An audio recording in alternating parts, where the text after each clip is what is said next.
सुनील बाबू जब आम दिल्ली निर्वाचन कभर करने आरंभ कर ओडार अनेक बुद्धिजीवी और राजनेता मन में यही प्रश्न अनेक समय उंकी मारुचे से आमको पचारुंट आपण मैंने कहीं अनेक राज्य जाऊँच अनेक राज्य जाकि निर्वाचन कभर कर दिल्ली 2020 भी जाते 2025 भी आप कहीं पुणी आउ थे दिल्ली जाऊँच लोकों सहित मिशुच्च कौन आप ओडिशा को वार्ता देवा चाहूँ तो सब आम ये स्पष्ट करदेवा चाहूँ जे चलित 2025 साधारण निर्वाचन दिल्ली में अनुष्ठित होगा जाऊँगी निर्वाचन देशर राजनीतिक दृष्टिकोण बेस गुरुत्व बहन करुच्ची जार प्रभाव सीधासख भाव राज्य राजधानी राज्यर राजनीति को प्रभावित कर यथेष्ट संभावना रही विशेष करके 2025 साधारण निर्वाचन में जदि दिल्ली को जदि भारतीय जनता पार्टी दखल करनेला एवं जदि आम आदमी पार्टी एठी विजय हासिल कर न पारिला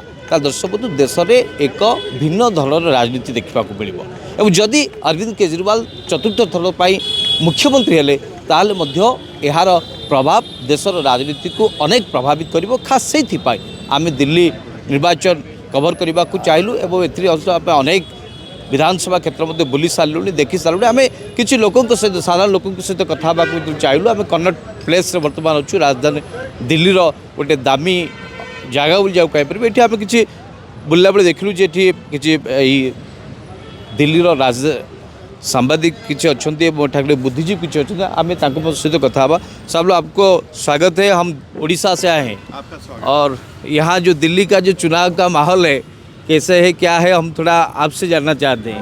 आपका परिचय जान सकते हैं? मेरा नाम हेमेंद्र सिंह बर्तवाल है। मैं पॉलिटिकल कॉरेस्पॉन्डेंट रहा हूँ हिंदुस्तान टाइम्स अखबार का बहुत टाइम जी और मैं ब्रिटिश हाई कमिश्नर का पॉलिटिकल एडवाइज़र भी रहा हूँ। अरे वाह। तो पॉलिटिकली हमारा दिल्ली इलेक्शन और बीजेपी और यही हमारा स्पेशलाइजेशन रहा है बहुत साल। तो शीला दीक्षित जी के ज़माने से जब वो सीएम थे। अच्छा मुझे लग रहा है कि सही जगह मैंने पहुँचा है। अच्छा आपका जो वो है ना क्या गट फीलिंग वो आप सही जगह लेके आए हैं। अच्छा ये हिंदुस्तान टाइम्स के बड़े पुराने जर्नलिस्ट हैं और अब भी लिखते हैं बहुत ज़्यादा। जी he is a specialist on Delhi. जी ये हनुमान मंदिर के प्रभारी जी हैं, जी महंत जी हैं। बात करेंगे सबके साथ बात करेंगे एक एक। हम हेमेंद्र सिंह बर्तवाल हैं। जी हेमंत जी आप पिछले कितने साल से दिल्ली में आपका रहना है? मैं तो दिल्ली में मेरा बचपन से स्कूल से यहाँ रहा हूँ जी और हार्ट ऑफ दिल्ली में ही रहा हूँ, इंडिया गेट और इस इलाके में जहाँ की सारा नेशन का पॉलिटिक्स सेंटर करता है। This is the heart beat of the nation. जी तो हम यहीं हैं। फिर जर्नलिज्म में आए, हिंदुस्तान टाइम्स इसी जगह कनॉट प्लेस में है।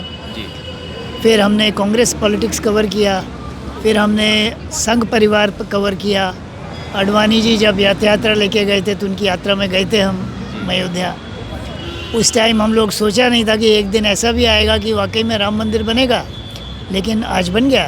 जी तो ये सारे डेवलपमेंट्स देख रहे हैं बड़े सारे टाइम से।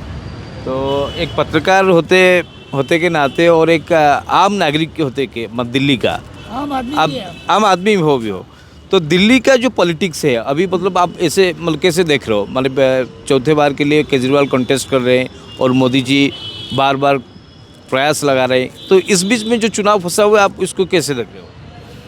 नहीं देखिए, ये तो 3 बार से चल रहा है ये कंपटीशन। तो जब 2014 में मोदी जी आए थे तो उस टाइम ऐसा लग रहा था कि स्वीप कर जाएंगे दिल्ली भी।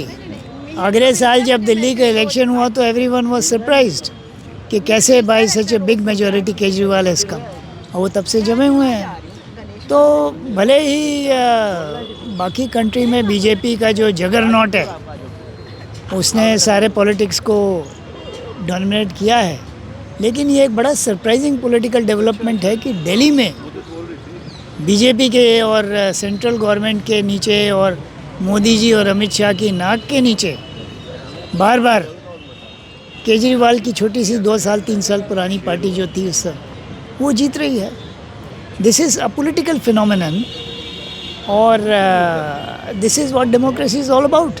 इसी को लोकतंत्र कहते हैं कि पीपल आर सुप्रीम। चाहे भले ही और देश में बीजेपी को लोग वोट कर रहे हैं, लेकिन दिल्ली की जनता ज़्यादा अवेयर है। दिल्ली का एक कॉस्मोपॉलिटन कैरेक्टर है, तो they do not in Indian politics caste is a very big issue. Religion is a very big issue. तो ये दिल्ली जैसे कॉस्मोपॉलिटन टाउन में इट डज़ नॉट वर्क। यहाँ पे लोग कास्ट बेसिस पे नहीं वोट डालते हैं, यहाँ लोग रिलीजन के बेसिस पे नहीं। यहाँ के लोग पॉलिटिकली ज़्यादा मैच्योर है। वो ये देखता है कि कौन सा गवर्नमेंट हमको बेसिक सारा फैसिलिटीज़ दे सकता है, कौन सा गवर्नमेंट रूल अच्छा करेगा। तो उन लोगों ने आम आदमी पार्टी को रूल किया है। और दिल्ली में 1/3 से ज़्यादा 40% जो है स्लम्स और अनऑथराइज्ड कॉलोनीज़ है। तो that is the vote bank for mister Kejriwal. वो लोग को जो फैसिलिटीज़ प्रोवाइड किया है जो कि दूसरी गवर्नमेंट्स नहीं कर पाई थी, वो लोग उस वजह से बड़ा स्ट्रॉन्ग एलिजियंस केजरीवाल के लिए हो गया है उनका। आम आदमी पार्टी को उनको लगता है कि ये वाकई में हमारी पार्टी है। बीजेपी को जरा अभी भी लोग शक की निगाह से देखता है। वो देखता है party of traders and shopkeepers, ये जो इमेज था वो बीजेपी हटा नहीं पाया है। So people don't trust. तो उस हिसाब से दिल्ली का पॉलिटिक्स बड़ा अलग है। और केजरीवाल जी और उनके कैबिनेट सब जेल में भी पहुंच गए, अलग अलग चार्जेस पे रेड्स भी पड़े हैं, लेकिन अभी बाहर आके कर रहे हैं कैंपेन। वो जो भ्रष्टाचार का मुद्दा को लेकर भाजपा जैसे ने नरेशन बनाने के लिए कोशिश कर रहा है, आपको लग रहा है कि इस बार मतलब जेल जाके आने के बाद ये मुद्दा लोगों को छुएगा व लोगों के मन में ये आएगा जिन्हें केजरीवाल तो भ्रष्टाचारी है? थोड़ा बहुत उससे फ़र्क पड़ेगा, लेकिन हमको नहीं लगता कि लोगों को विश्वास हो रहा है कि ये, वो लोग समझते हैं कि बीजेपी उनको प्रताड़ित करने के लिए फॉल्स चार्जेस डाला है। तो अभी भी मुझको लगता है कि आम आदमी पार्टी का पलड़ा भारी है, उसका इतना फ़र्क नहीं पड़ेगा चार्जेस बढ़ने का। ठीक है, देखते हैं क्या होता है। मैंने लगा कि मान जी से बात करेंगे, नहीं पहले आपसे बात करेंगे तो फिर साहब के साथ। नहीं, पार्टी के बारे में हम नहीं जानना चाहते, ऐसे ही हम जानना चाहते कि अच्छा ठीक है बात करेंगे, यहाँ पे सभी ठीक है छोड़ दिए, हम आपसे बात करेंगे, नो प्रॉब्लम। हाँ जी सर, हाँ जी साहब, आपका परिचय थोड़ा दीजिए हमें। तो सर हेमंत ऋषि से मेरा बात। विवेक शुक्ला है, मैं भी पत्रकार हूँ। 39 साल से मैं मीडिया में हूँ। मैं हिंदुस्तान टाइम्स ग्रुप में था, फिर यहाँ पे भास्कर का मैं एडिटर था, और अभी भी मैं दिल्ली का सबसे बड़ा अखबार जो है नवभारत टाइम्स का कॉलमिस्ट हूँ। BBC के लिए काम करता हूँ। तो आप ज़्यादातर बता सकते हैं कि अभी दिल्ली का पॉलिटिकल माहौल क्या है? देखिए, दिल्ली में कॉन्टेस्ट तो जो मुझे लग रहा है आम आदमी पार्टी और बीजेपी ही है। कांग्रेस जो है, मैं जिधर रहता हूँ मुझे पता नहीं कांग्रेस का कैंडिडेट कौन है। कांग्रेस का समझ ही नहीं आ रहा मुझे, वो किधर लड़ाई लड़ रही है। 10-12 सीटों पे वो लड़ाई लड़ रही है ना। एक बड़ी पार्टी है जिसने 15 साल यहाँ पे राज किया है दिल्ली में, और वो 10-15 सीटों के अलावा वो दिख ही नहीं रही। मुझे अपनी सीट पे नहीं पता। देखिए, मैं पत्रकार हूँ, मैं जानना चाहता हूँ कौन है, वो नहीं है। तो बीजेपी और आम आदमी पार्टी का ही लगता है मुझे, और मतलब मेन कॉन्टेस्ट इन्हीं के बीच है। नहीं, जो इतने सारे आरोप ने भाजपा ने कोशिश किया कि आम आदमी पार्टी के ऊपर डालने के लिए, और आम आदमी पार्टी को जो जेल जाना भी पड़ा, ये मुद्दा लोगों के मन में कितना काम कर रहा है? मुझे नहीं लगता है कि कोई बहुत ज़्यादा बड़ा मुद्दा है, क्योंकि लोग क्या मतलब अभी तक कोई ख़ास नहीं है, क्योंकि वो आरोप साबित तो हुए नहीं, केस चल रहा है। दूसरी बात यह है कि देखिए, केजरीवाल में कुछ बात तो है ना। कुछ जो उसने फ्रीबीज जिस तरह की जो चीज़ें दी हैं, तो एक समाज के एक बड़े वर्ग में उसकी अपनी एक पैठ बनती है। लेकिन इसके साथ ही मैं देख रहा हूँ कि जैसे उसको पिछले चुनाव में वो दिल्ली के 3 व्हीलर जो ड्राइवर्स है, तिपैया, वो उसको समर्थन दे रहे थे। दिल्ली में 3.5 लाख वो हैं, और उनके फैमिलीज़ को मिलाया जाए तो करीब 14-15 लाख का एक वो है। इस बार कोई उसके साथ नहीं है ना। वो उसको सबको उससे शिकायत है, सबको शिकायत है। तो लास्ट मोमेंट में बहुत सारा स्कीम ने वो अनाउंस किया है केजरीवाल, उनके गारंटी में दिए ऑटो वाले के लिए। वो कितना काम करेगा, वो नहीं करेगा, वो देखिए, वो उसका बारे में तो कुछ नहीं कह सकते। लेकिन मुझे लग रहा है कि जैसे पिछली बार जो था ना, वो एक तरह से 62 सीटें उसने जीती थी, उससे पहले उसने 67 सीटें जीती थी। इस बार वो नहीं है ना। अब जैसे मुझे दिल्ली में 12 गाँव की सीट्स हैं, है ना। दिल्ली में 350 गाँव हैं, और करीब 50-60 गाँव में अभी भी खेती होती है ना। तो दिल्ली में ये वो गांव है जहाँ से ग्रीन रेवोल्यूशन की शुरुआत हुई थी, जॉन्टी गांव। तो मुझे नहीं लगता, तो वहाँ पे अब जैसे गांव के बारे में पता चला, गांव में इसका कोई असर नहीं है ना। लेकिन जो अनऑथराइज कॉलोनीज में इसका बहुत असर है ना, जिसको कुछ चीज़ फ्री मिल रही है ना, उसके लिए उसका असर बहुत है, उधर उसका असर बहुत डेफिनेटली है, इस बात से कोई। आप दूसरा एक बार इसको भी थोड़ा अच्छे से बता सकते हैं कि ये जो चुनाव 2025 का जो चुनाव दिल्ली का असेंबली इलेक्शन, ये कितना फर्क पड़ेगा अरविंद केजरीवाल को जितना हरने में, कितना फर्क पड़ेगा और मोदी जी को भी कितना फर्क पड़ेगा, आप इसको कैसे एनालिसिस करते हैं? दिल्ली के जो है, देखिए चूंकि राजधानी में इलेक्शन हो रहा है इसलिए आप इसका इंटरव्यू कर रहे हैं। दिल्ली सरकार के पास कुल मिला के 4-5 डिपार्टमेंट है, पानी है ना, कुछ स्कूल का है, स्कूल भी सारे नहीं है ना, और उसके बाद ट्रांसपोर्ट वो भी पूरी नहीं, मेट्रो नहीं है, तो बहुत कम डिपार्टमेंट है। देखिए कहते हैं किसी भी सरकार के लिए पुलिस सबसे इम्पोर्टेंट होती है, आपके पास पुलिस नहीं है, आपके पास लैंड नहीं है ना, तो आपके पास है क्या? सब कुछ आपके पास ताकत नहीं है। आप मनीष सिसोदिया के घर में एक बोर्ड लगा हुआ है, वो क्या कहते, उस पर लिखा हुआ है कि मेरे पास किसी प्राइवेट स्कूल के दाखिले के लिए बताइए कृपया कर। इसका मतलब है कि वो दाखिला करवाने की स्थिति में नहीं है ना। वो दिल्ली सरकार के पास बहुत कम शक्तियाँ हैं, तो इसलिए मोदी जी पर उसका क्या असर होगा? उसको कवरेज ये है क्योंकि वो दिल्ली का है, तो उनकी देश भर में उनकी चर्चा होती, वरना उनकी क्या ताकत है ना, उनकी कोई वो नहीं है। केंद्र शासित प्रदेश है। आपको पता है दिल्ली में पहला चुनाव कब हुआ था? 1952 में हुआ। 1952 में हुआ, 56 में वो सरकार डिसमिस कर दी, कांग्रेस ने अपनी सरकार डिसमिस कर दी, है ना। तो इसीलिए क्योंकि ये ज़्यादा मांग कर रहे थे वो लोग, दिल्ली के जो मुख्यमंत्री थे चौधरी ब्रह्म प्रकाश, कि हमें ये दो, तो ये भी यही कर रहे थे। तो इस बार तो ये उम्मीद थी कि कहीं ये दिल्ली सरकार, दिल्ली गवर्नमेंट को, विधानसभा को भंगी ना कर दिया जाए, समाप्ति ना कर दी जाए, है ना, नगर निगम तक ही चले, है ना। देखिए यहाँ पे राह है, यहाँ पे एम्बेसीज है ना, यहाँ पे विदेशी नागरिक रहते हैं, सारी चीज़ें, तो ये सारी चीज़ें उनको मिलने वाली नहीं है ना। और ये अमेरिका में भी यही है, तो ये बहुत ही कम शक्तियाँ हैं, है ना, बहुत कम शक्ति तो है। आपको क्या लग रहा है इस बार चुनाव में क्या होगा? मतलब केजरीवाल जो दावा कर रहे हैं कि फ्री बिजली, फ्री पानी, मैंने कुछ करके दिखा, ये जो बता रहे हैं, और आप दिल्ली में बिजली की समस्या शीला दीक्षित के समय समाप्त हो गई थी।